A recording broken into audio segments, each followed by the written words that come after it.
نحمده ونستعينه ونستغفره ونؤمن به ونتوكل عليه ونعوذ بالله من شرور أنفسنا ومن سيئات أعمالنا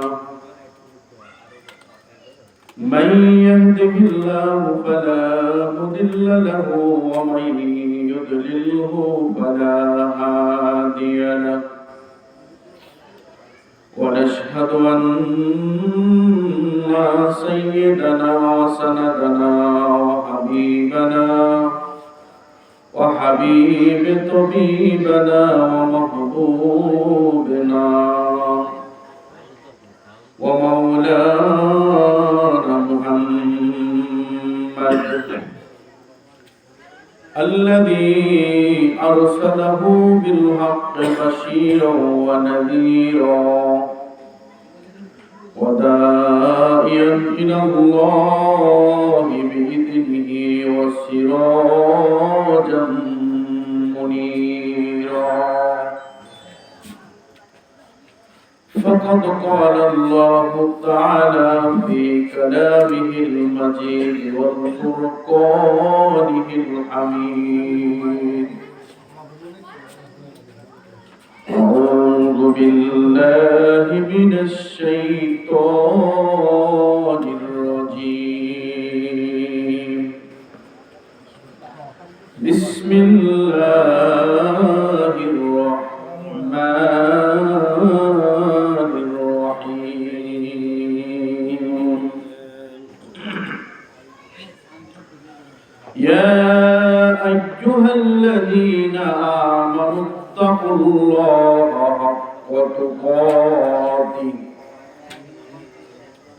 حق تقاته ولا تموتن إلا وأنتم مسلمون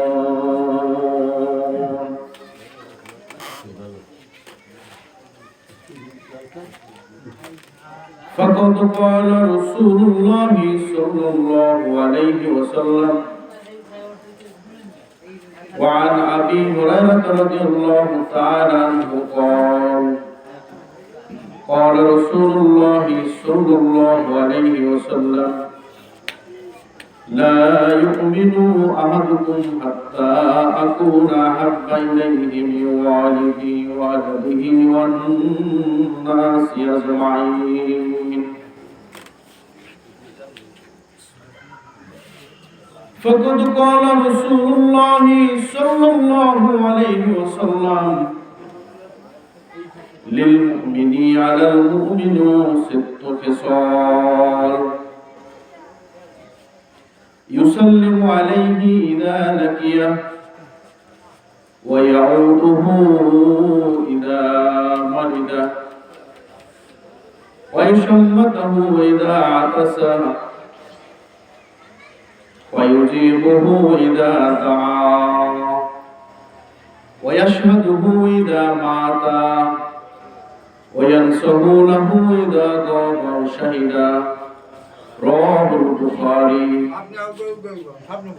إن الله وملائكته يصلون على النبي يا أيها الذين آمنوا صلوا عليه وسلموا تسليما اللهم صل على سيدنا ونبينا وشفينا وحبيبنا ومولانا محمد صلى الله عليه وعلى آله وصحبه وبارك وسلم اللهم صل على سيدنا ونبينا وشفينا وحبيبنا ومولانا محمد صلى الله عليه وعلى آله وصحبه وبارك وسلم মুআজ্জাজ মুহতারাম অত্র এলাকার সম্মানিত মুরব্বিয়ান কিরাম আজকের এই মহতে মাহফিলে উপস্থিত হয়েছেন বিভিন্ন এলাকা থেকে দূর দূরান্ত থেকে আগত সম্মানিত মেহমানগণ এবং পর্দার অন্তরালে যারা শুনতে পাচ্ছেন মাইকের আওয়াজ যতদূর যাচ্ছে,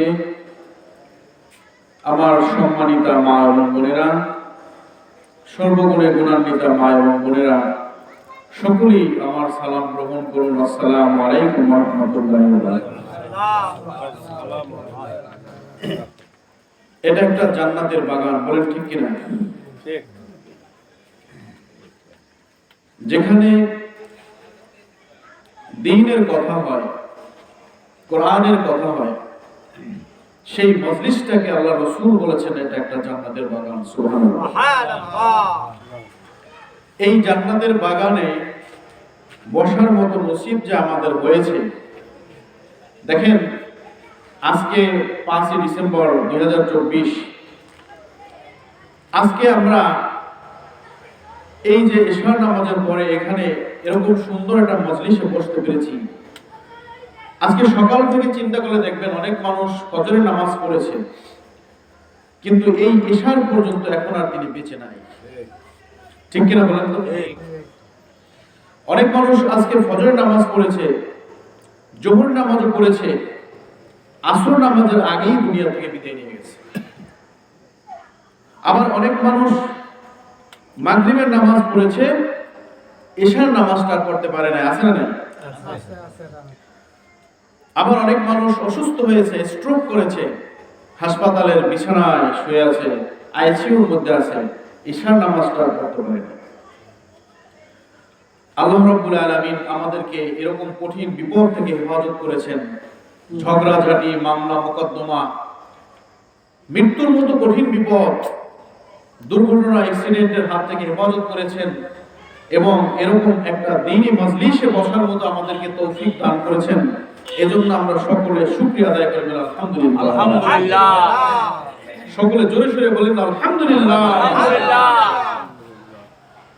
আল্লাহ রাব্বুল আলামিন আমাদেরকে এই জমিনে পাঠিয়েছেন শুধুমাত্র একটাই উদ্দেশ্য।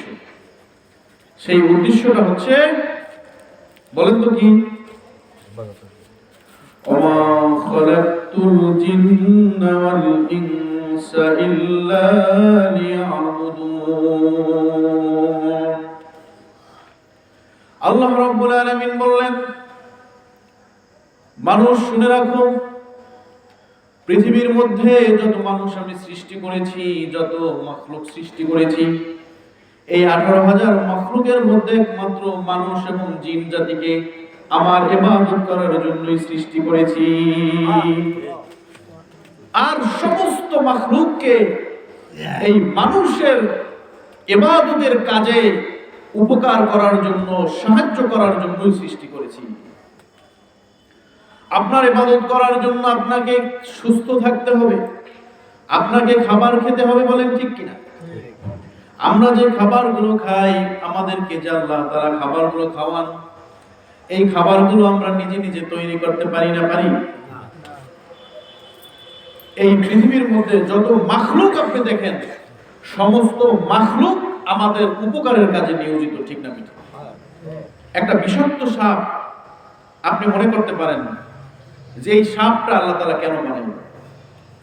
আপনাকে যদি বুঝাই, ব্যাখ্যা করি, তাহলে বুঝতে পারবেন যে এই সাপটাও আল্লাহ তাআলা আমাদের উপকারের জন্যই বানাইছে। বলেন তো ঠিক কিনা? আপনি এমন কোন জিনিস দেখাতে পারবেন না যেটা আল্লাহ তাআলা খামোখাই বানিয়েছেন। আল্লাহ তাআলা খামোখা বানান না, সব কিছু তার বান্দার উপকার করার জন্যই নিয়োজিত করেছেন। সুবহানাল্লাহ। এত কিছু করার জন্য, বান্দাকে এত নিয়ামত দেওয়ার জন্য আল্লাহ রাব্বুল আলামিন এত নিয়ামত কেন দিলেন? কেন বান্দাকে এত নিয়ামত দিয়ে অবয়ব সুন্দর আকৃতি দিয়ে বানালেন? একবার কি চিন্তা করে দেখেছেন এই পৃথিবীর জমিনে আল্লাহ তাআলা আমাদেরকে যে এত সুন্দর অবয়ব আকৃতি দিয়ে বানিয়েছেন, কারণটা কি? আমাকে আপনাকে একটা গরুর আকৃতিতে বানাতে পারতেন কিনা? একটা ছাগল বানাতে পারতেন? পারতেন কিনা? ছোট্ট একটা পিঁপড়া বানাতে পারতেন? একটা ঘষায় 50টা পিঁপড়া মারা যায়। অথবা নিকৃষ্ট জানোয়ার, কুকুরের মতো নিকৃষ্ট প্রাণীও বানাতে পারতেন, বলেন ঠিক কিনা? এই যে শীতের সময় আমরা কত দামি ড্রেস পরি, কত দামি বিছানায় ঘুমাই, একবার ভেবেছেন রাস্তার যে কুকুর সে কোথায় ঘুমায়? তাকে কে দামি বিছানা দেয়? তাকে কে গরম গরম খাবার খাওয়ায়? তাকে কে নিয়ামত দেওয়া হয়েছে? বলেন তো, দেওয়া হয়েছে? তাই মানুষকে যে আল্লাহ তাআলা যে এত নিয়ামত দিয়েছেন, নিশ্চয়ই এর পিছনে কারণ আছে। এত নিয়ামত আল্লাহ তাআলা আপনাকে দিয়েছেন, এর পিছনে কারণ আছে না নাই? আল্লাহ বললেন, লাইন শাকারতুম লাযীদান্নাকুম ওয়া লাইন কাফারতুম ইন্না আযাবী লাশাদীদ। সুবহানাল্লাহ। আল্লাহ রাব্বুল আলামিন বলেন, আমি তোমাকে এত নিয়ামত দিয়েছি, এত নিয়ামত দিয়েছি বান্দা, তুমি যদি এই নিয়ামতের শুকরিয়া আদায় না করো, লাইন শাকারতুম লাযীদান্নাকুম, তুমি কি বুঝতে পারছো এত নিয়ামত দেওয়ার পরেও তুমি যদি শুকরিয়া আদায় না করো, তাহলে এই নিয়ামতগুলো আমি তোমার কাছ থেকে ছিনিয়ে নিব। লাইন শাকারতুম লাযীদান্নাকুম ওয়া লাইন কাফারতুম, আর যদি তুমি কুফরি করো যে আল্লাহ তাআলা আমাকে তো এত কিছু দেন নাই, আমার ভাইকে 5 তলা বিল্ডিং এর মালিক বানাইছেন, আমি তো ভ্যান চালাই খাই, আছে না? না,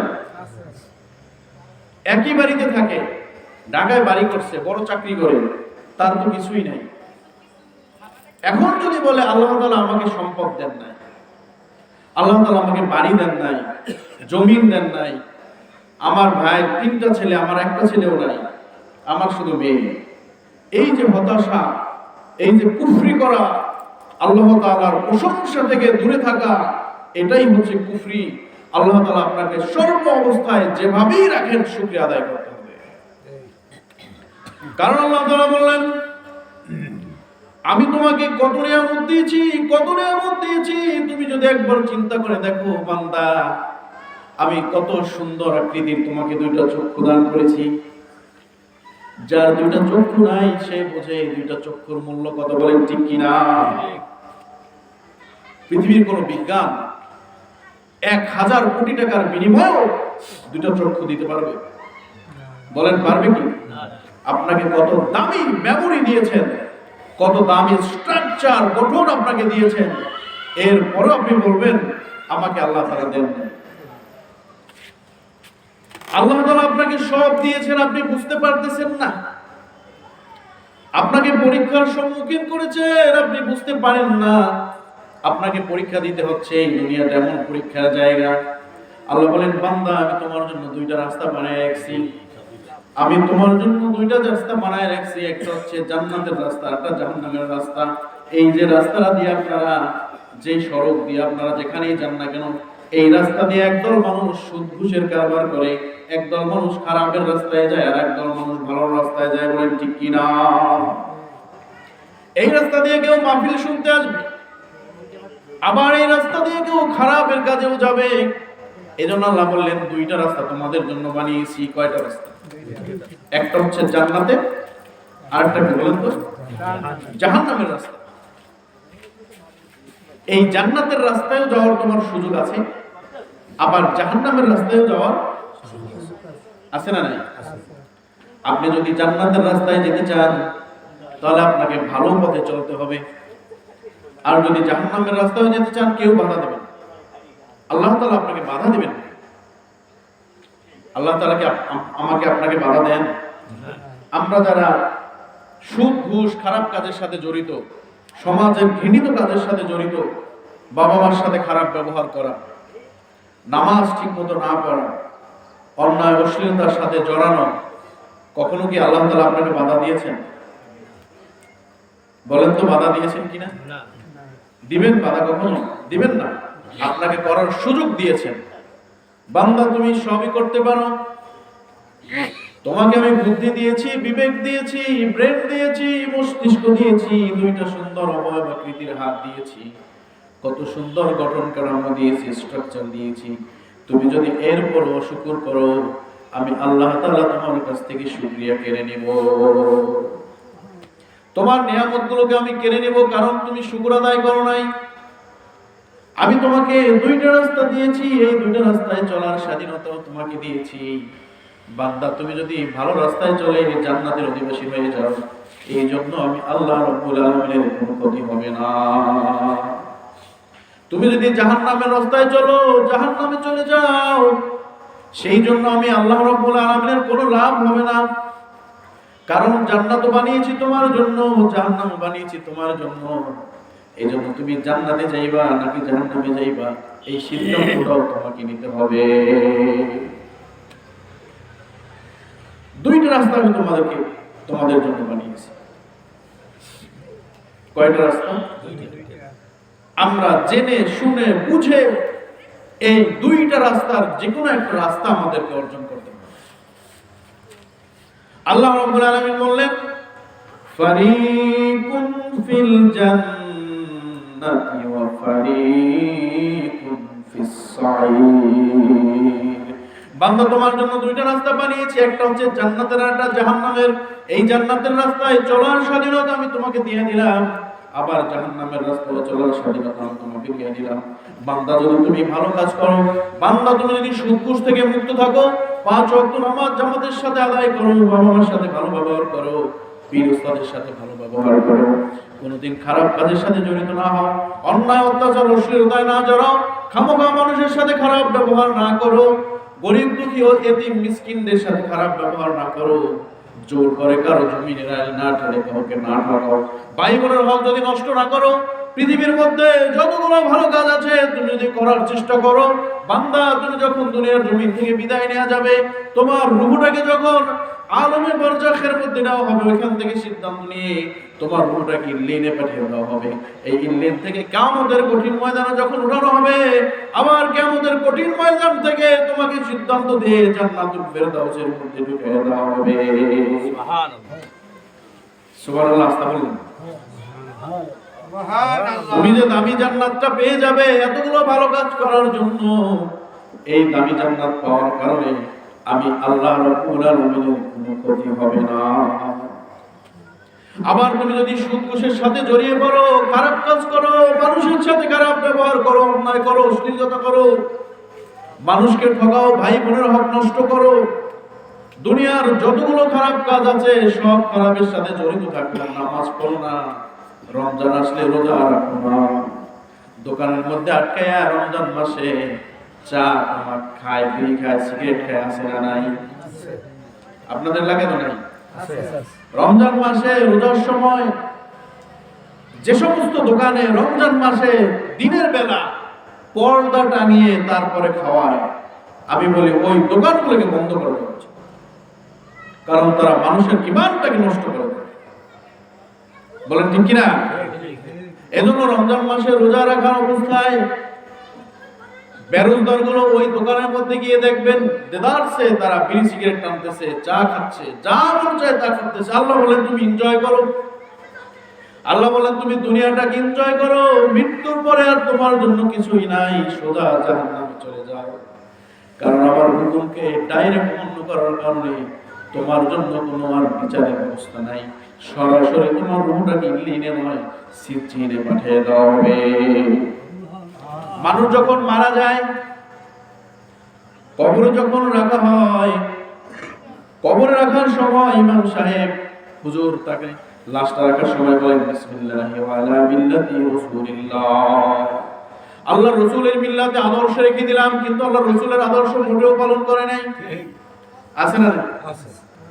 আল্লাহ রাসূলের আদর্শ রাখলাম, কিন্তু রাসূলের সুন্নাত দাড়ি টুকু রেখে কবরে যেতে পারে নাই। রাসূলের সুন্নাত পাঞ্জাবিটা কখনোই ধরতে পারে নাই। আছে না নাই?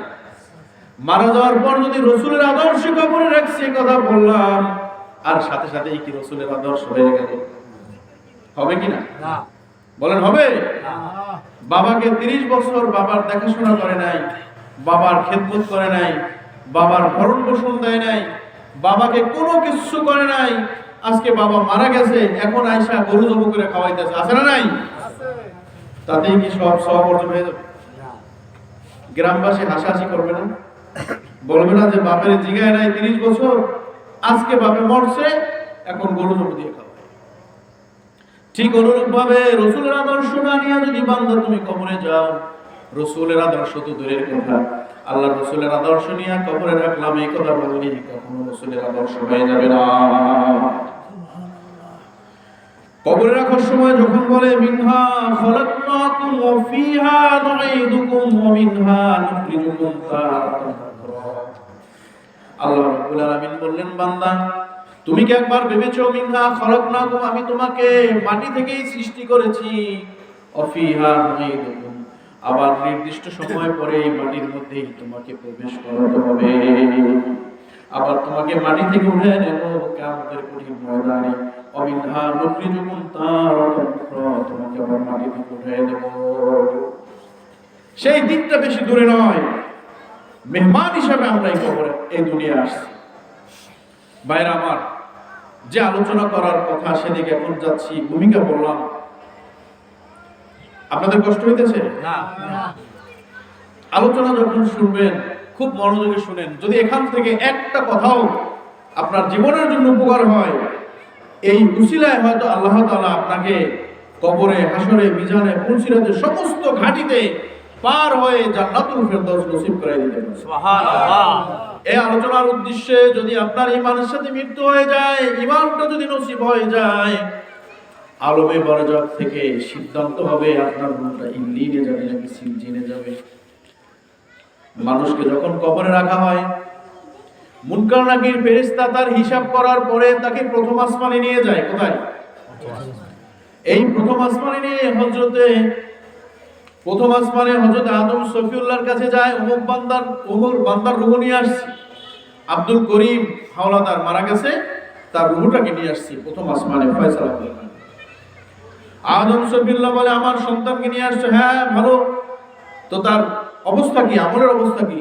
বলে আমলের অবস্থা তো হিসাব করে দেখলাম খারাপ কাজ বেশি করছে, ভালো কাজ কম করছে। তখন ঘোষণা হবে উপরের দিকে নয় নিচের দিকে নিক্ষেপ করে দাও। রূহটাকে এমন জোরে এমন গতিতে নিক্ষেপ করা হবে 7 তবক মাটি ভেদ করে একবারে, তারপরে সিজ্জিনের মধ্যে চলে যাবে। আর যদি ফয়সালা হয় যে না আমলের কাজ বেশি খারাপের কাজ কম, তাহলে তার রূহটাকে সিজ্জিনে নেও না, ইল্লিনে নাও। এটা হচ্ছে শান্তির জায়গা, এখানে সে ঘুরতে পারবে, ফিরতে পারবে, আরাম পাবে। এজন্য আমরা ভালো কাজ বেশি করব নাকি খারাপ কাজ বেশি করব? ভালো কাজ কি আমরা বুঝি? বলেন না, ভালো কাজ কি আমরা বুঝি কিনা? অবশ্যই বুঝেন। যেহেতু আপনাকে কেউ ঠকাতে পারে না, তার মানে আপনি ভালো কাজটাই বোঝেন কিনা? বোঝেন তো? অবশ্যই ভালো কাজ বুঝেন। ভাইরা আমার, ঈমানের সাথে মৃত্যু পেতে হলে প্রথম শর্তটা হচ্ছে ঈমান অর্জন করতে হবে। আলোচনা মনে রাখেন, কি বললাম? ঈমানের সাথে মৃত্যু পেতে চাইলে প্রথম শর্ত কি? ঈমানটাকে অর্জন করতে হবে। আপনি নিজেকে মুসলমান দাবি করেন, পাক্কা মুসল্লি দাবি করেন, কিন্তু একটু যাচাই করে দেখেন তো আপনার ঈমান কতটুকু আছে, আপনার ঈমান কতটুকু আছে, কোন পর্যায়ের মুসলমান আপনি, আপনার ঈমানটা কতটুকু। আজকে যদি রাস্তায় একটা মানি ব্যাগ পাওয়া যায়, আপনি পাইলেন, সামনে আর বেশি কোনো লোক নাই, যদি আপনি ওই মানি ব্যাগটা নিয়ে যান, মানি ব্যাগের মধ্যে যদি 5,000 টাকা থাকে, ওই 5,000 টাকা যদি আপনি ফেরত দিতে না পারেন, মনে করবেন আপনার ঈমানের দাম মাত্র 5,000 টাকা।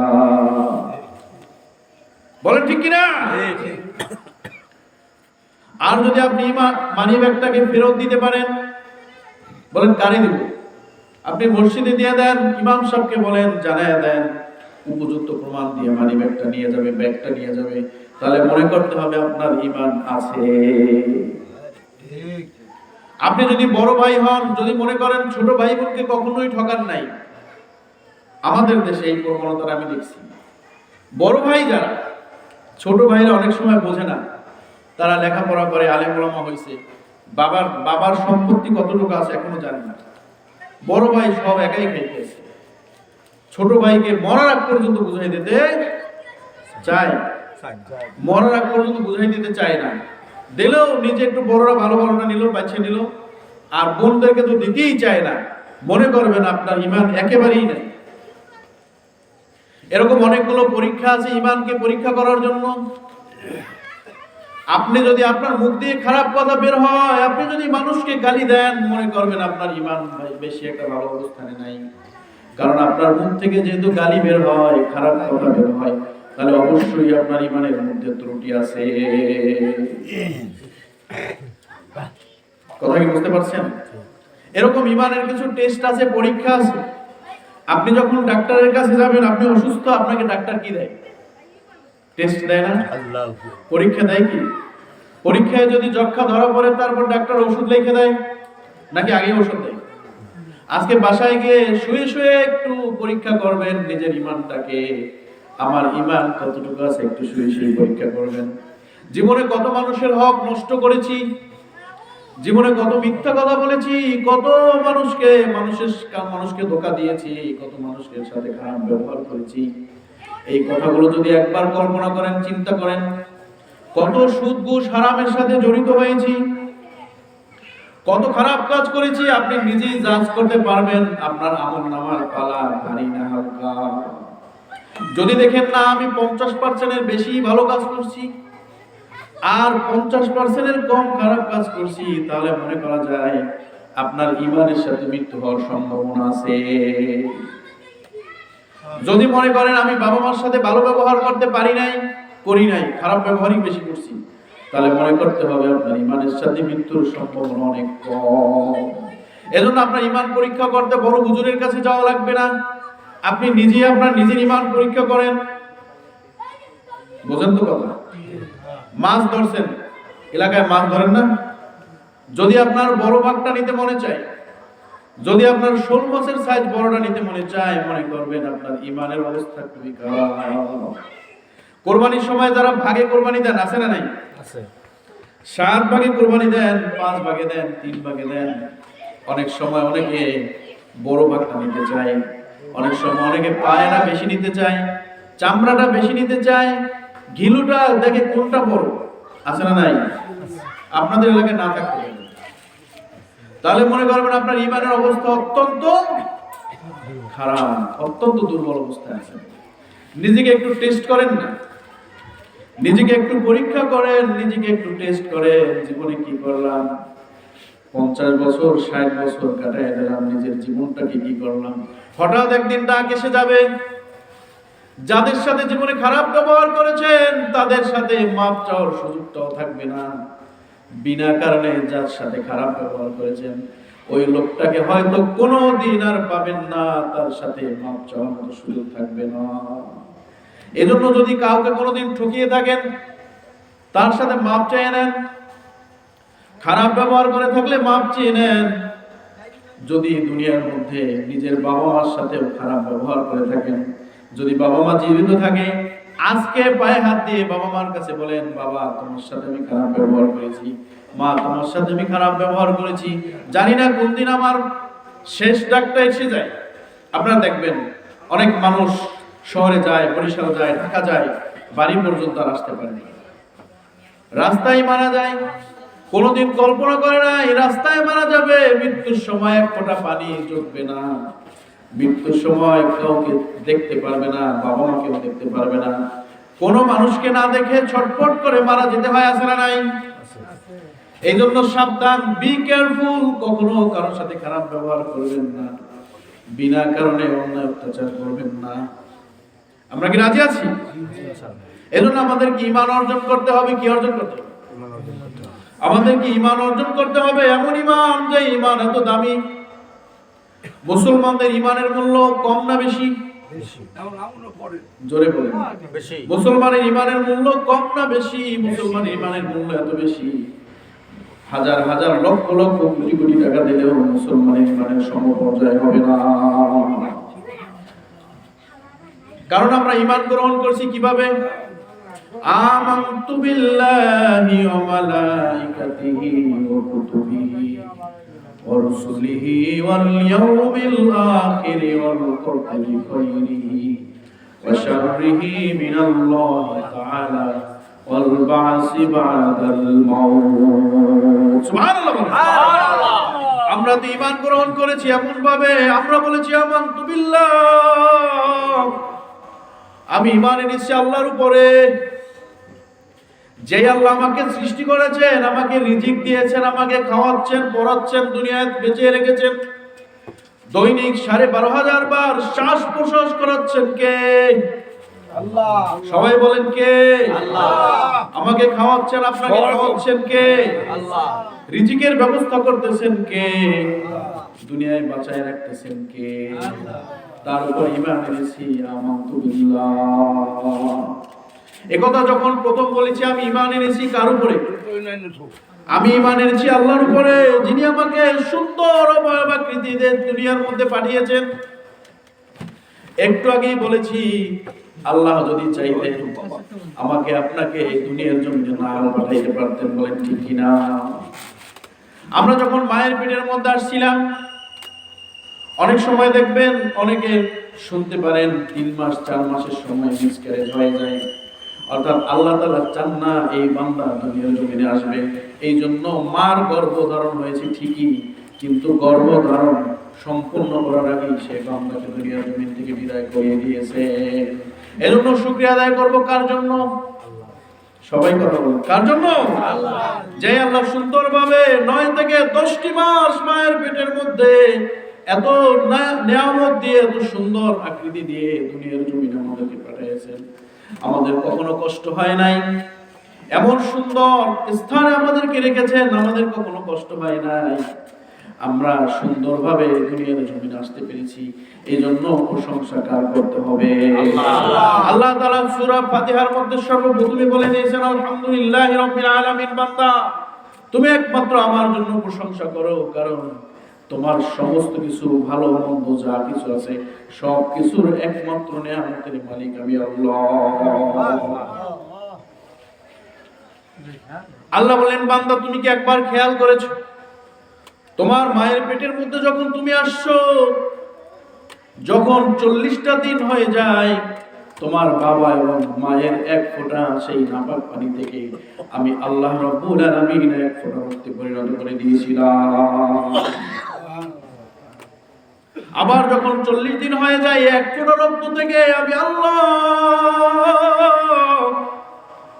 এক টুকরো গোশতে পরিণত করে দিয়েছিলাম।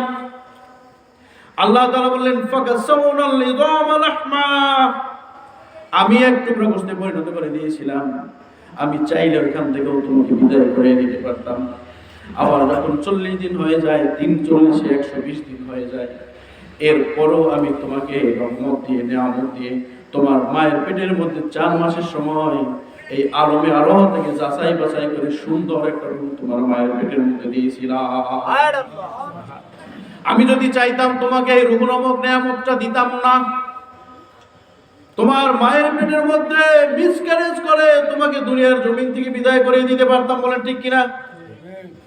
তোমাকে এত নিয়ামত দিয়েছি। আল্লাহ বললেন কাইফা তাকফুরুনা বিল্লাহি ওয়া কুনতুম আমওয়াতান ফাআহইয়াকুম সুম্মা ইউমীতুকুম সুম্মা ইহয়ীকুম সুম্মা ইলাইহি তুরজাউন। সুবহানাল্লাহ বলেন। সুবহানাল্লাহ।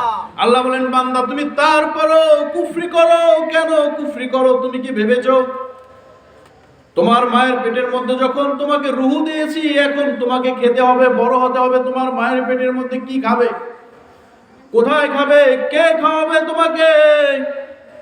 তোমার মায়ের পেটের মধ্যে তার নাভির সাথে, তোমার নাভির সাথে ঠিক এইভাবে একটা কানেকশন করায় দিলাম। তার খাবারের একটা অংশ, একটা নির্দেশ তোমার পেটে যেতে থাকলো। আস্তে আস্তে তুমি বড় হতে থাকলে, তোমার হাত পা গুলো বড় হতে রইল, তোমার ব্রেন মস্তিষ্ক সব আস্তে আস্তে আস্তে আস্তে বড় হতে থাকলো। এই সমস্ত নিয়ামতগুলো কে দিয়েছে? আল্লাহ। এজন্য প্রশংসা কার করতে হবে? আল্লাহ। আমরা প্রথমেই স্বীকার করেছি আমানতু বিল্লাহ, আমি ঈমান এনেছি কার উপরে? আল্লাহ। যেই আল্লাহ আমাকে সৃষ্টি করেছেন, মায়ের পেটের মধ্যে আমাকে এত সুন্দর নিয়ামত দিয়ে বড় করেছেন। আল্লাহ বললেন শুধু এটুকুই নিয়ামত নয়, বান্দা তুমি কি দেখো না অনেক জায়গায় 7 মাস 8 মাস 9 মাসের সময় বাচ্চা পেটের মধ্যে মারা যায়। সুবহানাল্লাহ। আমি তোমাকে মৃত্যুবরণ করাই নাই, সুন্দরভাবে জমিনের মধ্যে তোমাকে আমি এনেছি। এখনো নিয়ামত শেষ হয় নাই। জমিনে তুমি পদার্পণ করেছো, তুমি খেতে পারো না, তুমি হাঁটতে পারো না, তুমি বসতে পারো না, তোমার ক্ষুধা লাগলে তুমি বলতে পারো না। আপনাদের কষ্ট হচ্ছে? তোমার ক্ষুধা লাগলে তুমি বলতে পারো না, তুমি চিৎকার করে কান্দো, তোমার মা পাগলের মতো দৌড়ে আসে তোমাকে দুধ খাওয়ায়। তোমার এই মায়ের মনের মধ্যে এত ভালোবাসা সৃষ্টি করেছেন কে? আল্লাহ। তোমার খাবারের এত সুন্দর ব্যবস্থা আমি আল্লাহ করেছি। তোমার মায়ের স্তনের মধ্যে এমন দামি খাবার বানিয়েছি, পৃথিবীর সমস্ত বিজ্ঞান একত্র করলেও এরকম একটা দামি খাবারের ব্যবস্থা করতে পারবে না। আল্লাহ বলেন এটা শুধু দামি খাবার না, এটা বান্দার জন্য, ছোট বাচ্চার জন্য ওষুধ। এটা অ্যান্টিবায়োটিক ওষুধের মতো।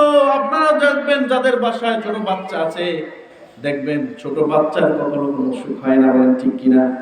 যেই বাচ্চা মায়ের দুধ পায়, মায়ের দুধ খেতে পারে, তার কখনো অসুখ হয় না। কারণটা কি? কারণ ওই স্তনের দুধের মধ্যে আল্লাহ তাআলা সমস্ত ঔষধ দিয়ে দিয়েছেন, বলেন ঠিক কিনা?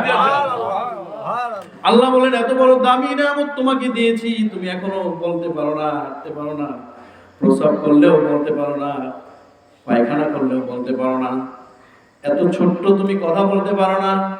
তোমার দাঁত ছিল না, আমি তোমাকে পরবর্তীতে দাঁত দিয়েছি খাবারের জন্য। তুমি হাঁটতে পারো না, তোমাকে হাঁটার জন্য সুন্দর দুটো পাও দিয়েছেন কে? আল্লাহ। তুমি যদি চোখে দেখতে না পাইতা, সুন্দর দুটো চোখ দিয়েছেন কে? আল্লাহ। এত বড় নিয়ামত দেওয়ার পরেও আল্লাহ রাব্বুল আলামিন বললেন, কাইফা তাকফুরুনা বিল্লাহি ওয়া কুনতুম আমওয়াতান ফাআহইয়াকুম সুম্মা ইউমীতুকুম সুম্মা ইহয়ীকুম সুম্মা ইলাইহি তুরজাউন। সুবহানাল্লাহ। আল্লাহ বলেন, বান্দা তুমি কি একটাবারও চিন্তা করলা না? দুনিয়ার জীবনটা কাটায় গেলা 50 বছর, 60 বছর, 70 বছর, একবারও তোমার কথা চিন্তা করলা না এই দুনিয়ার জমিনে তুমি কেমন করে আসছো? আমি আল্লাহ তোমাকে এত সুন্দর নাজ নিয়ামত দিয়া তোমাকে এই জমির মধ্যে পাঠাইছি, তারপরও তুমি কেমন করে আমি আল্লাহর সাথে কুফরি করো? ভাইরা আমার, এই আয়াত নিয়ে তাফসীর করা আমার উদ্দেশ্য নয়। আমার উদ্দেশ্য ঈমান নিয়ে কথা বলা। মুসলমানদের ঈমানের মূল্য বেশি না কম? বেশি। এই আলোচনা আমরা ছিলাম, মনে আছে? জি। মুসলমানের ঈমানের মূল্য বেশি না কম? বেশি। আমরা যখন ঈমান গ্রহণ করেছি, প্রথমে বলেছিলাম আমানতু বিল্লাহ, তারপরে বলেছি ওয়া মালাইকাতিহি ওয়া কুতুবিহি ওয়া রুসুলিহি ওয়াল ইয়াউমিল আখির ওয়াল কদরি খায়রিহি ওয়া শাররিহি মিনাল্লাহি তাআলা ওয়াল বা'সি বা'দাল মাউত। প্রথমে বলেছিলাম আমানতু বিল্লাহ, আমি ঈমান এনেছি আল্লাহর উপরে। তারপরে বললাম ওয়া মালাইকাতিহি, আমি ঈমান এনেছি ফেরেশতাগণের উপরে। এত লক্ষ লক্ষ কোটি কোটি হাজার হাজার ফেরেশতা আল্লাহ তাআলা বানিয়েছেন, সমস্ত ফেরেশতাগণের উপরে আমি ঈমান এনেছি। প্রধান যে 4 জন ফেরেশতা রয়েছেন, এই 4 জন ফেরেশতা সহ কোটি কোটি ফেরেশতার উপর ঈমান এনেছি, বলেন ঠিক কিনা? আল্লাহ রাব্বুল আলামিনের প্রিয় হাবিব মুহাম্মদুর রাসূলুল্লাহ সাল্লাল্লাহু আলাইহি ওয়াসাল্লামকে যখন মেরাজের রজনীতে ডাকা হলো, আল্লাহ রাব্বুল আলামিন যখন তার সাথে মুলাকাত করলেন, দেখা করলেন, আল্লাহর হাবিবকে মেরাজ থেকে ফিরে আসার পথে 3টা উপহার দিলেন। কয়টা? 3টা। এই মেরাজের রজনীতে যাওয়ার সময় আল্লাহর হাবিব মুহাম্মদ মুস্তাফা সাল্লাল্লাহু আলাইহি ওয়াসাল্লাম যখন সপ্তম আসমানে গেলেন, ওই সপ্তম আসমানে হযরত ইব্রাহিম খলিলুল্লাহ তিনি বাইতুল মামুরের সাথে হেলান দিলেন। সুবহানাল্লাহ। এই বাইতুল মামুরে গিয়ে দেখলেন, ইব্রাহিম খলিলুল্লাহ বললেন, এই বাইতুল মামুরে 70,000 রহমতের ফেরেশতা দৈনিক তাওয়াফ করে যায়। যেই 70,000 ফেরেশতা একবার তাওয়াফ করে যাবে, দ্বিতীয়বার সুযোগ নাই। সুবহানাল্লাহ। এত কোটি কোটি ফেরেশতার সৃষ্টি করেছেন কে? আল্লাহ। এই পৃথিবীটাকে খুঁটিহীন বানিয়েছেন, কোনো খুঁটি নাই। এত কিছু সৃষ্টি করেছেন কে? আল্লাহ। আল্লাহ বললেন, তুমি যখন দ্বিতীয় শর্ত বলেছো মালাইকাতিহি, তারপরে বলেছো কুতুবিহি, আসমানি কিতাব সমূহের প্রতি ঈমান এনেছি, এর মধ্যে প্রধান কিতাব হচ্ছে কোরআন। কোরআনের উপরে তুমি ঈমান এনেছো, এই কোরআনটা কি? আল কোরআন ওয়া কিতাবুল্লাহ মুনাজ্জাল আলা রাসূলুল্লাহ সাল্লাল্লাহু আলাইহি ওয়াসাল্লাম আল মাকতুবু ফিল মাসাহিব ওয়া মানকুলান নকলান মুতাওয়াতিরান বিলা শুবহাতিন। বান্দা, এমন কিতাব তোমাদেরকে আমি দিয়েছি, এমন কোরআন তোমাদেরকে দিয়েছি, তুমি জানো না এই কোরআন কিতাব এমন কিতাব তোমাদেরকে দিয়েছি, তোমার সমস্ত জীবনের যা কিছু আছে সবকিছু সমাধান কোরআনের মধ্যে আমি দিয়ে দিয়েছি। এজন্য আল্লাহ বললেন যালিকাল কিতাবু লা রাইবা ফীহি, এটা এমন কিতাব যার মধ্যে কোনো সন্দেহ নেই। বান্দা, তুমি যদি তোমার ব্যক্তি জীবনে, তোমার সমাজ জীবনে, তোমার রাজনৈতিক জীবনে, তোমার বৈবাহিক জীবনে, তোমার কৈশোর জীবনে, তোমার বাল্য জীবনে, তোমার বৃদ্ধ জীবনে, তোমার পারিবারিক জীবনে, সমাজ জীবনে, সমস্ত ক্ষেত্রে যদি কোরআনের ব্যবহার করো, তোমার জীবনটাকে ধন্য করে দিবেন কে? আল্লাহ। তোমার জীবনে কোনো অভিশপ্ত থাকবে না, কোনো কিছুর অভাব থাকবে না, কোনো কিছু ঘাটতি থাকবে না, কারণ এই কোরআনকে মানলে আল্লাহ তাআলা তোমার জীবনকে সহজ করিয়ে দিবে। এজন্য কোরআনের শাসন আমরা মানতে রাজি আছি না নাই? এই কোরআনের উপর ঈমান এনেছি। 3 নম্বরে বললাম অকুতুবিহি, আমি বিশেষ করে কোরআনের উপরে ঈমান আনছি। সুবহানাল্লাহ। তারপরে বললাম রসুলিহি, রাসূলগণের প্রতি ঈমান এনেছি। বিশ্বনবী মুহাম্মদুর রাসূলুল্লাহ সাল্লাল্লাহু আলাইহি ওয়াসাল্লামের উপর ঈমান এনেছি, কারণ তিনি হচ্ছেন আখিরি নবী। আল্লাহ রাসূল বললেন আনা খাতামুন নাবিয়্যিন লা নাবিয়্যা বা'দা, আমি হচ্ছি শেষ নবী, এরপরে আর কোনো নবী নাই। এজন্য একজন মুসলমান যদি রাসূলুল্লাহর ব্যক্তি জীবন, সমাজ জীবন, কর্মজীবন, ছাত্র জীবন অর্থাৎ তার কিশোর জীবন, সমস্ত জীবনের প্রতি বিশ্বাস স্থাপন করে, এই জীবনকে যদি ফলো করে, কোনোদিন সেই মানুষ ভালো হবে না। আল্লাহ রাসূলের প্রতি ঈমান আনতে হবে যে তিনি শেষ নবী, আর কোন নবী নাই। আল্লাহ রাসূল জীবন কিভাবে পরিচালনা করেছে, তার সুন্নতগুলো কি ছিল, তিনি কি আমাদেরকে করতে বলেছেন, কি নিষেধ করেছেন, সেগুলোর প্রতি বিশ্বাস রাখতে হবে, সে অনুযায়ী চলতে হবে। তাহলে আপনার জীবনে কোনো বাধা, কোনো বিপত্তি আসতে পারে। আমি সংক্ষেপে বলতেছি। এরপর আমি বললাম আল ইয়াউমিল আখিরি, আমি ঈমান এনেছি আখিরের উপরে, শেষ দিবসের উপরে। অনেকে আছে কিয়ামত চোখে দেখে না, এর উপর বিশ্বাস নেই। আল্লাহ বলেন না, তোমার ঈমান আনতে হবে আল ইয়াউমিল আখিরি, কিয়ামত দিবসের উপরে। আল্লাহ রাব্বুল আলামিন বললেন কিয়ামত কিভাবে সংঘটিত হবে। ভাইরা আমার, আপনাদের কি কষ্ট হচ্ছে? না, শেষ করে দিব?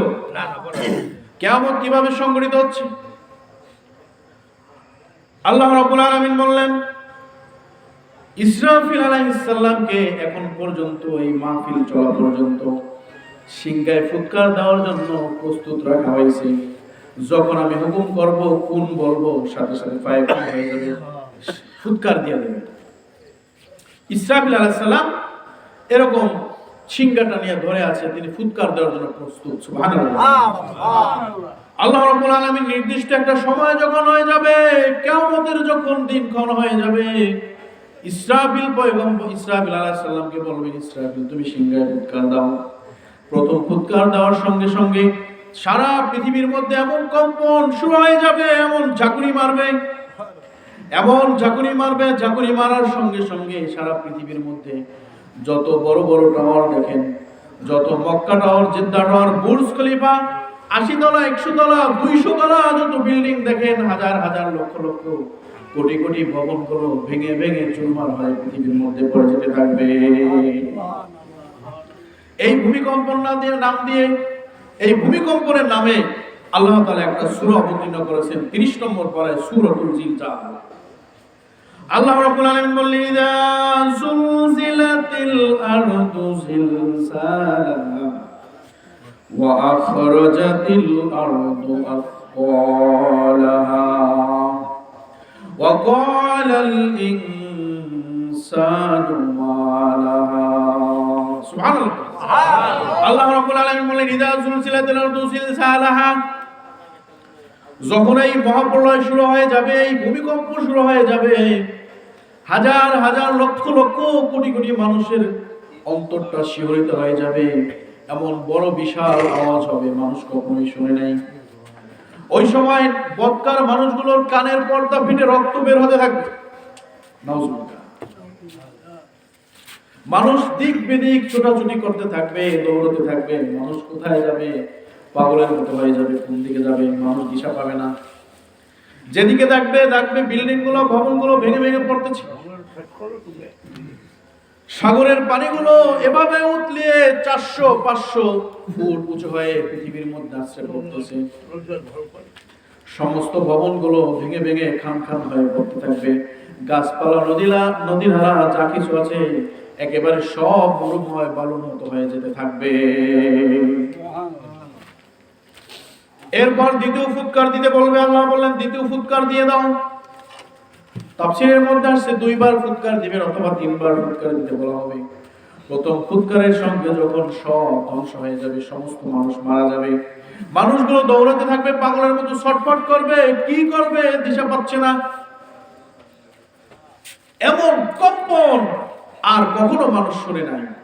এত বড় কম্পন, এত বড় আওয়াজ হবে। আল্লাহ রাব্বুল আলামিন বললেন ইরাস সামাউ ফাতারাত ওয়া ইদাল কাওয়াকিবু মুনতাসারাত ওয়া ইদাল বিহারু ফুজ্জিরাত ওয়া ইদাল কুবুরু বুসিরাত। সুবহানাল্লাহ, সুবহানাল্লাহ। আল্লাহ রাব্বুল আলামিন বললেন বান্দা কিয়ামত সম্পর্কে তুমি জানো নাকি? ইরাস সামাউ ফাতারাত, আমি যখন হুকুম করব আসমানকে বিদীর্ণ হয়ে যাও, ভেঙে ভেঙে জমিনের মধ্যে পড়ো, তারকারাজিকে বলবো ভেঙে ভেঙে ভেঙে জমিনের মধ্যে পড়ো, চাঁদ তার আলো দেওয়া বন্ধ করে দেবে, সূর্য তার আলো দেওয়া বন্ধ করে দেবে, কিয়ামত শুরু হয়ে গেছে। মানুষ পালানোর সুযোগ পাবে না। গর্ভধারিণী মা সে ছটফট ছটফট করতে থাকবে, হাসপাতালের বিছানায় রোগী কাতরাতে থাকবে। 3 মাস 4 মাস 5 মাসের গর্ভধারিণী মায়ের পেট থেকে বাচ্চা কম্পনের আঘাতে অটোমেটিক বের হয়ে যাবে। সুবহানাল্লাহ। এত কঠিন মুহূর্ত, কে কোথায় যাবে কোনো সুযোগ নাই, এমন কম্পন শুরু হয়ে গেছে। এই হচ্ছে কিয়ামতের আলামত। দ্বিতীয় ফুৎকার দেওয়ার সঙ্গে সঙ্গে কিয়ামতের পরিসমাপ্তি হয়ে যাবে। সমস্ত মাখলুক মারা গেছে। এই পৃথিবীর মধ্যে আর একটা গাছও জীবিত নাই, একটা মরুভূমি বালুর মতো হয়ে গেছে, সব মানুষ শেষ। এবার আল্লাহ বললেন ইদাস সামাউ ফাতারাত ওয়া ইদাল কাওয়াকিবু মুনতাসারাত ওয়া ইদাল বিহারু ফুজ্জিরাত। সব সাগর মহাসাগরের সমস্ত পানিগুলো পৃথিবীর মধ্যে এইভাবে উতলিয়ে উঠে পড়বে। তার উচ্চতা হবে কয়েক কিলোমিটারের চেয়েও লম্বা, এক একটা ঢেউর উচ্চতা। সব পানিগুলো জমিনের মধ্যে আসবে।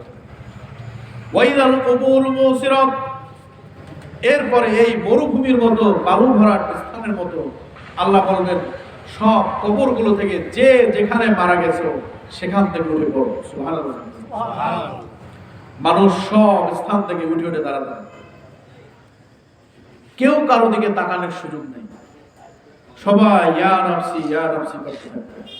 আর ওই সময় চিন্তা করবে, আরে দুনিয়ার জিন্দেগিতে আমি যদি আরেকবার সুযোগ পেতাম তাহলে 50 বছর হায়াত পাইছিলাম, এই 50টা বছরই আমি সিজদায় কাটাই দিতাম। এমন কঠিন মুহূর্ত। আল্লাহ তাআলা সূর্যের আলোকে বলবেন বাড়ায় দাও। এমন কঠিন তাপের মধ্যে বান্দার মাথার গিলুগুলো, মস্তকগুলো টকবক টকবক করে ঘুরতে থাকবে। নাফরমান বান্দা, পেটের মধ্যে যে নাড়ি বুড়িগুলো আছে পায়খানার রাস্তা দিয়ে পড়তে থাকবে। কঠিন একটা অবস্থা। পানি পানি করে মানুষ চিৎকার করতে থাকবে, পানি পানি পানি, কেউ পানি দেবে না, বরঞ্চ তাদেরকে তিনাতুল খাবারের মতো বিষাক্ত বজ্র পুজ নাপাক খাবার খাওয়ানো হবে। নাউজুবিল্লাহ। এজন্য কিয়ামতের কঠিন পরিস্থিতি, এই কিয়ামতের উপর ঈমান এনেছি আমরা বলেছি ওয়াল ইয়াউমিল আখির, কিয়ামতের উপর ঈমান এনেছি, তারপরে বলেছি আল কদরি খাইরিহি ওয়া শাররিহি মিনাল্লাহি তাআলা, আল্লাহ প্রদত্ত ভালো মন্দ যা কিছু আল্লাহ তাআলা আমাকে দিয়েছেন তার উপর ঈমান এনেছি। আমার ভাইয়ের 3টা ছেলে, আমার একটা ছেলেও নাই, এই জন্য আফসোস করা যাবে না, আল্লাহ তাআলা আপনাকে ভালোবেসে মহব্বত করে কন্যা সন্তান দিয়েছেন।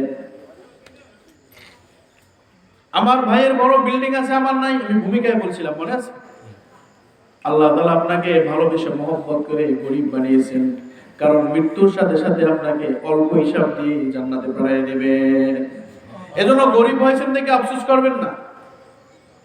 যারা বড়লোক হয়েছেন তাদের দিমাগ অহংকার করার সুযোগ নেই, কারণ সমস্ত কিছু নিয়ন্ত্রণকারী একমাত্র কে? আল্লাহ। অল কদরি খায়রিহি ওয়া শাররিহি মিনাল্লাহি তাআলা। এরপরে বলছে আল বাসে বাদাল মাউত, আর মৃত্যুর পরে যে আলমে বরজখের ঘটনা, এই কবরের প্রতি আমাদের ঈমান আনতে হবে। এত দামি ঈমান এতগুলো শর্ত পূরণ করার পরে আমরা অর্জন করেছি, বলেন ঠিক কিনা? এখন বলেন তো ঈমানের মূল্য বেশি না কম? তাহলে এত বড় দামি ঈমান রাস্তায় 100 টাকা পাইলে আমরা নিয়ে যাই, তাহলে আপনার ঈমানটাকে 100 টাকা দিয়ে কেন বিক্রি করলেন? বলেন তো, বলেন ঠিক কিনা? কথা কি ঠিক আছে? এরকম এত বড় দামি ঈমান কিন্তু 100 টাকায় বিক্রি হয়ে গেল। নির্বাচনের সময় আসলে দেখা যায় এত দামি ঈমান 1000 টাকায় বিক্রি করে দেয়। আছে না নাই? কথা বলেন না কেন? আছে না নাই? আছে। 1000 2000 টাকা ঈমান বিক্রি। আপনার ঈমানের দাম কি 2000 টাকা? আপনার ঈমানের দাম কি 1000 টাকা? কেন করলেন? ভাইরা আমার, বন্ধুরা আমার, আলোচনার মূল বিষয়, মূল হাইলাইটস হচ্ছে ঈমান। আপনার ঈমানটা কত মজবুত, আপনার ঈমানটা কত দামি একবার যদি ভেবে দেখতেন। এই ঈমান নামক দামি জিনিস যদি আপনার নসিবে হয়ে যায় মৃত্যুর পূর্বে, তাহলে কবরে যাওয়ার সাথে সাথে আপনার রূহটাকে জান্নাতে নিয়ে যাওয়া হবে। কবরে যাওয়ার সঙ্গে সঙ্গে আপনার কবরের পাশে এসে দাঁড়াবে আল্লাহ রসুল বিশ্বনবী মুহাম্মদ রাসূলুল্লাহ সাল্লাল্লাহু আলাইহি ওয়াসাল্লাম। কবরের পাশে দাঁড়িয়ে যাবে, আপনাকে মুনকার নাকিরের প্রশ্ন করতে দেওয়া হবে না, কারণ আপনি ঈমান নিয়ে কবরে আসছেন। আপনাকে মুনকার নাকিরের প্রশ্ন করতে দেওয়া হবে না। মুনকার নাকির বলবে, যেখানে বিশ্বনবী মুহাম্মদ রাসূলুল্লাহ সাল্লাল্লাহু আলাইহি ওয়াসাল্লাম আসছেন, এখানে আর কোনো প্রশ্ন করার সুযোগ নাই। এজন্য আমরা বলি, আমারই মতের নিদান কালে দেখিও নবীজি আমারই কবরে। ইয়া রাসূলুল্লাহ, ইয়া রাসূলুল্লাহ, বলেন না? ইয়া রাসূলুল্লাহ, ইয়া রাসূলুল্লাহ। মুনকার নাকির আসিয়া সুয়াল করবেন বসাইয়া, ঠিক কি না? ঠিক। মুনকার নাকির আসিয়া সুয়াল করবেন বসাইয়া, দেখিও নবীজি পর্দা উঠাইয়া, শাফায়াত করিয়া তরাইও মিজানে, শাফায়াত করিয়া তরাইও মিজানে। ইয়া রাসূলুল্লাহ, ইয়া রাসূলুল্লাহ, ইয়া রাসূলুল্লাহ, ইয়া রাসূলুল্লাহ।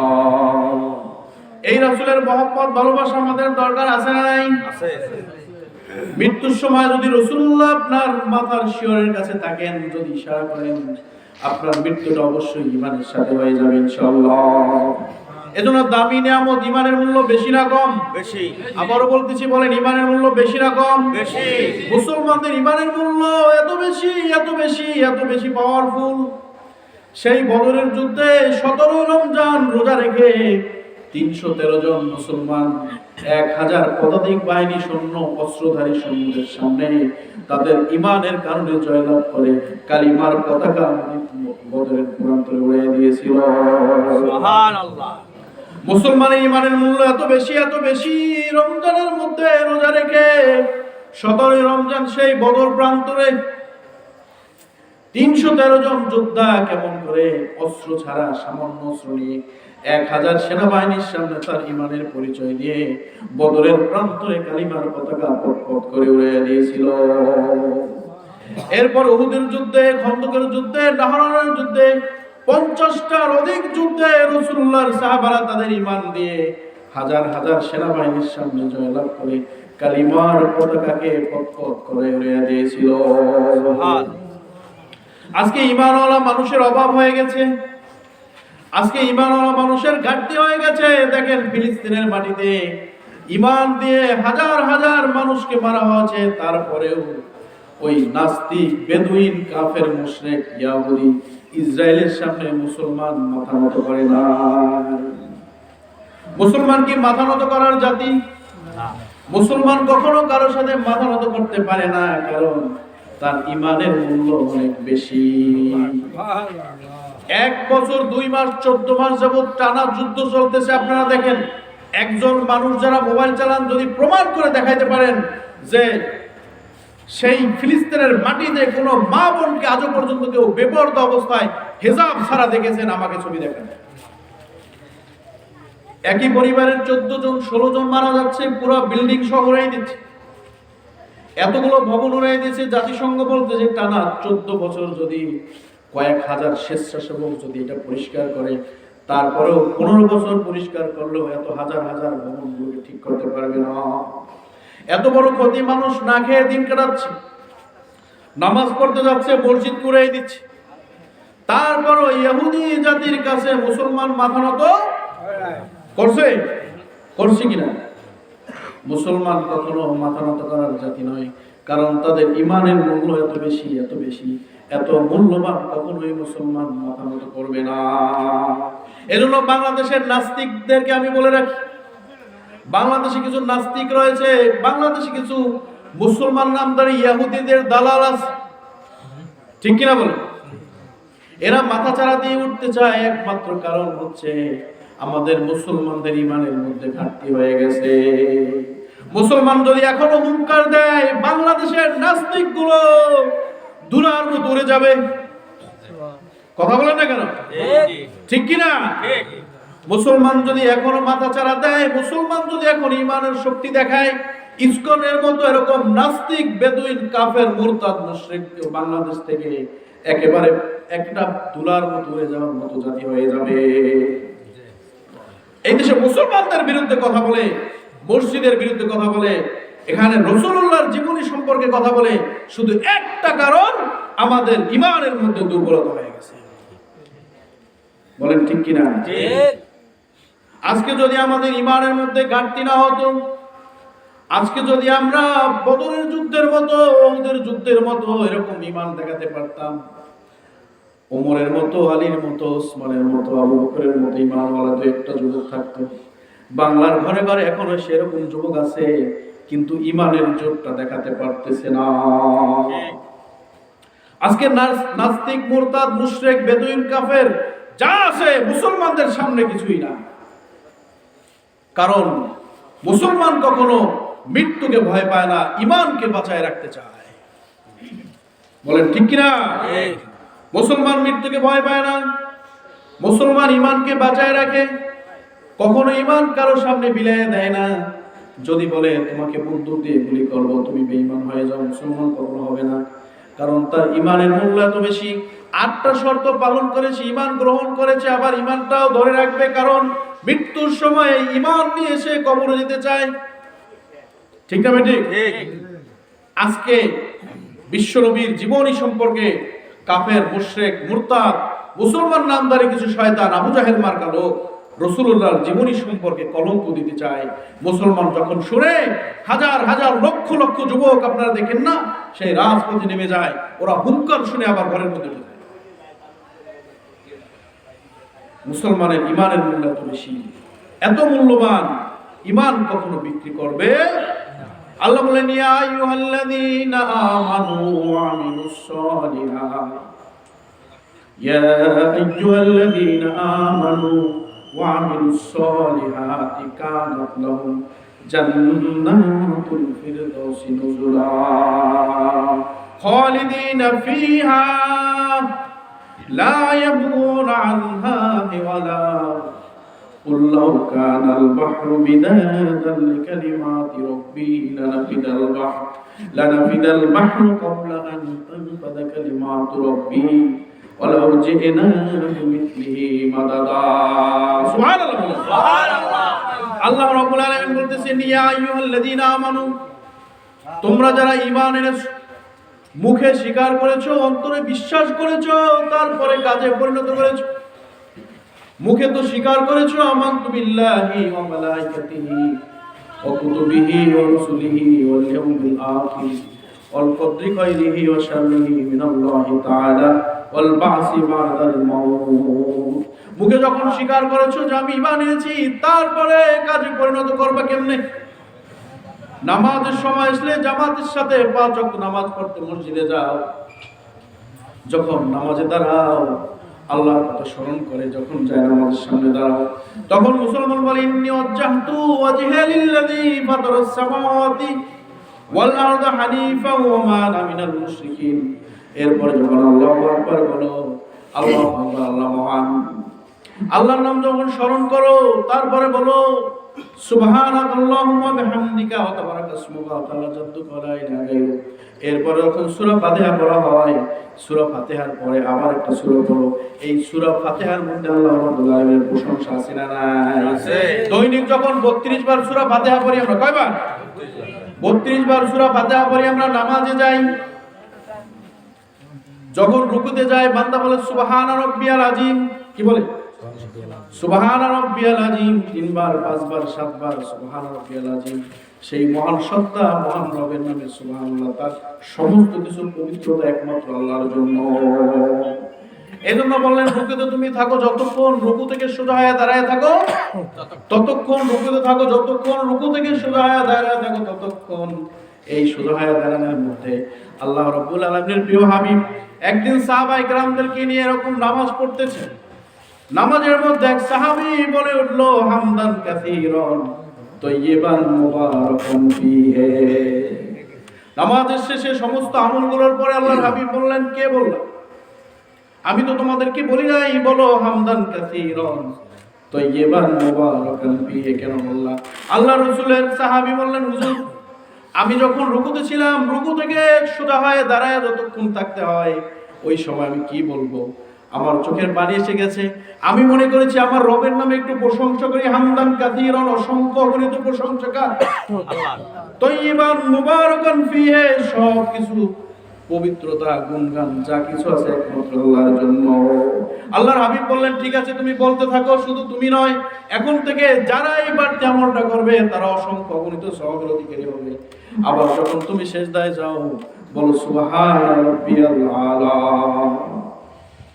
এই সুবহান রাব্বিয়াল আলা বলো। সুতরাং সিজদায় থাকো যতক্ষণ, 2 সিজদার মাঝখানে বসে থাকো। এই 2 সিজদার মাঝখানে একটা ছোট্ট দোয়া আছে, অনেকে বলে অনেকে বলে না। সবাই তো বলে না, অনেকে বলে, অনেকে বললে এটা অনেক গুণগান, অনেক লাভ আছে। 2 সিজদার মাঝখানে ছোট্ট একটা দোয়া আছে, জানেন কিনা? আল্লাহুম্মা গফিরলি ওয়ারহামনি ওয়ারযুকনি ওয়াহদিনি ওয়াফিনি। আল্লাহুম্মা গফিরলি, হে আল্লাহ তুমি আমার সমস্ত গুনাহগুলো ক্ষমা করে দাও। ওয়ারহামনি, তুমি আমার উপরে রহম করো, কোনো দুর্ঘটনা দিও না, কোনো বিপদ দিও না, আগুন পানির অ্যাক্সিডেন্ট দিও না, আমার পরিবার বর্গকে রক্ষা করো। আমার বাবা মা যারা অন্ধকার কবরে শুয়ে আছে তাদেরকে তুমি জান্নাত দিয়ে দাও। ওয়ারযুকনি ওয়াহদিনি ওয়াফিনি, তুমি আমাকে হেদায়েতের রাস্তা, আমাকে রিজিকের ব্যবস্থা করো, ভালো না মন্দ। সুতরাং 2 সিজদার মাঝখানে সময় দাও, বসে থাকো। আল্লাহর হাবিব যখন দুনিয়ার জমিন থেকে বিদায় নিয়ে যাবেন, 40 দিন পূর্বে অল্প অল্প জ্বর অনুভূত হয়েছে। জ্বরের মাত্রা যখন আরো বৃদ্ধি পাচ্ছিল, আল্লাহর হাবিব ক্রমাগত একটু সুস্থ অনুভব করছিলেন, কারণ মদিনার সমস্ত হাকিমগুলো তার চিকিৎসা করছিল, একটু সুস্থ হচ্ছিলেন। 7 দিন পূর্বে আবার জ্বর বৃদ্ধি পাচ্ছিল, এবার জ্বরের মাত্রা আরো বৃদ্ধি পাচ্ছে। আল্লাহর হাবিব বললেন, সাহাবায়ে কেরামদের সামনে বসে বসে বললেন, সাহাবায়ে কেরামরা শোনো, আল্লাহর এক বান্দা, আল্লাহ রাব্বুল আলামিন তাকে এই পৃথিবীর সমস্ত নাজ নিয়ামত দিতে চেয়েছেন, কিন্তু তার সেই বান্দা নাজ নিয়ামতগুলো বাদ দিয়ে তার মালিকের সাথে দেখা করা সবচেয়ে বেশি জরুরি মনে করেছে। সাহাবায়ে কেরামরা কিছুই বুঝলেন না। বয়স্ক বয়োবৃদ্ধ হযরতে আবু বকর সিদ্দিক রাদিয়াল্লাহু তাআলা আনহু চোখের পানিগুলো ছেড়ে দিয়েছেন, বুঝতে পেরেছেন আমরা মাহরুম হয়ে যাচ্ছি, আমাদের কাছ থেকে বিশ্বনবী বিদায় নিয়ে যাচ্ছেন, আমরা নবী হারা হয়ে যাচ্ছি। এই মদিনার বুকে আমরা বিশ্বনবীকে ছাড়া কেমনে কাটাবো? যেই রাসূলুল্লাহর মুখের দিকে তাকালে 2 দিনের ক্ষুধার্ত মানুষ ক্ষুধাকে ভুলে যাইত। যেই রাসূলুল্লাহর এত সুন্দর চেহারার দিকে তাকালে মনে হইতো পৃথিবীর মধ্যে আমার কোনো কষ্ট নাই। এত সুন্দর আকৃতি দিয়া, এত সুন্দর চেহারা দিয়ে আল্লাহর হাবিবকে আল্লাহ বানিয়েছেন। এত সুন্দর চেহারা, যার চেহারার মধ্যে মশা মাছি বসা হারাম ছিল। এই রাসূলুল্লাহ বিদায় হয়ে যাবেন, কিভাবে আমরা সহ্য করি? কান্না করতেছেন। হযরত আবু বকরের কান্না দেখে হযরত ওমর, হযরত ওসমান, হযরত আলী, হযরত সাদ বিন আবু ওয়াক্কাস সমস্ত সাহাবায়ে কেরাম বললেন, আবু বকর তুমি কেন কাঁদতেছো? তোমার কোনো কান্না বুঝতেছি না। আল্লাহর রাসূল কার না কার কথা বলেছেন আমরা কিছুই বুঝলাম না, তুমি কেন কাঁদতেছো? হযরত আবু বকর বললেন, ওমর তুমি তো বুঝো না, আল্লাহর হাবিব আমাদের কাছ থেকে চলে যাবেন, আমরা নবীহারা হয়ে যাব, মাহরুম হয়ে যাব। আমরা কার মুখের দিকে তাকাবো? কার মুখের দিকে তাকিয়ে 2 দিনের ক্ষুধা আমাদের নিবারণ হয়ে যাবে? কার মুখের দিকে তাকাবো? আমাদের নবী আমাদের কাছ থেকে বিদায় নিয়ে যাবে। রাসূলুল্লাহর জ্বর আরো বৃদ্ধি পাচ্ছে, কমতেছে না। রাসূলুল্লাহ ভাবলেন আমি মসজিদে যাব, তারপরও ইমামতি করার জন্য মসজিদের দিকে রওনা হচ্ছিলেন। 2 জন সাহাবার কাঁধে ভর করে হাঁটতেছেন।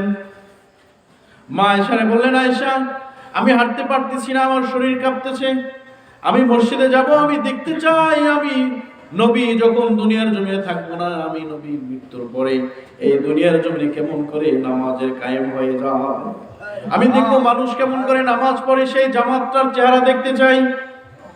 এজন্য বিশ্বনবী যখন মেরাজে গেছেন, আল্লাহ রাব্বুল আলামিন তাকে 3টা পুরস্কার, 3টা পুরস্কারের মধ্যে প্রথম পুরস্কার ছিল 50 ওয়াক্ত নামাজ। হযরতে মুসা কালিমুল্লাহর কাছে 6ষ্ঠ আসমানে আসলে আর মুসা কালিমুল্লাহ আল্লাহর হাবিবকে জান্নাতে আবার পাঠিয়ে দিয়েছেন, বললেন এত নামাজ আপনার উম্মতরা পড়বে না। 9 দুগুণে 18 বারের আপ ডাউনে 45 ওয়াক্ত নামাজ বাদ। এই 5 ওয়াক্ত নামাজ নিয়ে যখন আল্লাহর রাসূল আসলেন, তারপরও মুসা আলাইহিস সালাম বললেন এই 5 ওয়াক্ত নামাজ আপনার উম্মতরা পড়বে না, কারণ মাঠ সম্পর্কে আমার ভালো ধারণা আছে, আমার উম্মতরা 1 ওয়াক্ত নামাজ ঠিকমতো পড়তো না। সুতরাং আপনার উম্মত 5 ওয়াক্ত নামাজ পড়বে না।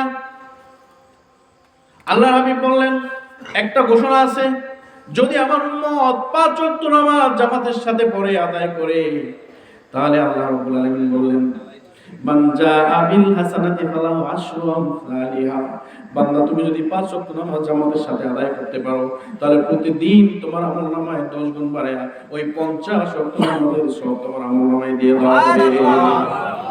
প্রথম পুরস্কারটা হলো 50 ওয়াক্ত নামাজ। দ্বিতীয় পুরস্কার হলো বিশ্বনবীকে আল্লাহ রাব্বুল আলামিন দ্বিতীয় পুরস্কার দিলেন সূরা বাকারার শেষের 2টা আয়াত। সুবহানাল্লাহ বলুন। সুবহানাল্লাহ। এই আয়াতের তাফসীর করতে গেলে অনেক সময়, সেটা আমি করব না, শুধু মনে করাই দেই। 3 নাম্বার পুরস্কার হচ্ছে অত্যন্ত দামি পুরস্কার। বললেন বিশ্বনবী মুহাম্মদ আপনার উম্মতরা যদি কোনো খারাপ কাজ করার নিয়ত করে আর যদি ওই কাজটা না করে তাহলে কোনো গুনাহ হবে না, কিন্তু যদি কোনো ভালো কাজ করার নিয়ত করে সঙ্গে সঙ্গে তার আমলনামায় 10টা নেকি লিখে দেওয়া হবে। আর রমজান মাসে করলে 700 নেকি লিখে দেওয়া হবে। সুবহানাল্লাহ। এজন্য এই পুরস্কারটা দামি না সস্তা? দামি। অনেক দামি পুরস্কার, বলেন ঠিক কিনা? ঠিক। বিশ্বনবী 3টা পুরস্কার নিয়ে জান্নাত থেকে আসলেন, আল্লাহর আরশ থেকে আসলেন জমিনের মধ্যে। প্রথম পুরস্কারটা নামাজ। বিশ্বনবী হাঁটতে পারেন না, জ্বর এত পরিমাণ বৃদ্ধি পাচ্ছে, 2 জন সাহাবার কাঁধে ভর করে মসজিদের দিকে যাচ্ছেন। গিয়ে দেখেন সমস্ত সাহাবা এরকম বসে রয়েছেন, কেউ দাঁড়াচ্ছেন না জামাতে, কারণ নবী আসবেন। আল্লাহর হাবিব জানালার ফাঁক দিয়ে তাকায় দেখেন সবাই বসা।